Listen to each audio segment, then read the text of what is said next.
ડિંડોલી વિસ્તારમાં ગણતરીના દિવસોમાં બીજી BMW કારમાં લાગી આગ.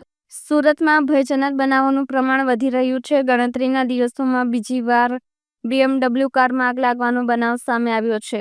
આ ઘટના સુરતના ડિંડોલી વિસ્તારમાં ખરવાસા રોડ પર બની છે, જ્યાં એક મોંઘીદાર BMW કાર શોર્ટ સર્કિટના કારણે આગની ઝપેટમાં આવી ગઈ હતી. ડિંડોલી તરફથી ખરવાસા રોડ પર જઈ રહી હતી, દરમિયાન કારના ઇલેક્ટ્રિક સિસ્ટમમાં અચાનક શોર્ટ સર્કિટ થયો હતો, જેના કારણે કારમાં આગ લાગી ગઈ હતી. આગ ખૂબ ઝડપથી ફેલાઈ હતી અને થોડી જ ક્ષણોમાં કારને ઘેરી લીધી હતી.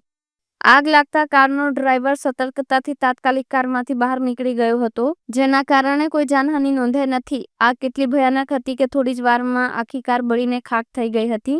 ઘટનાની જાણ મળતા જ ફાયર બ્રિગેડની ટીમ ઘટના સ્થળે પહોંચી ગઈ હતી. આગને વધુ ફેલાતી રોકવા માટે ફાયર ફાઇટર્સે તત્કાળ કામગીરી હાથ ધરી હતી અને આગ પર કાબૂ મેળવી લીધો હતો.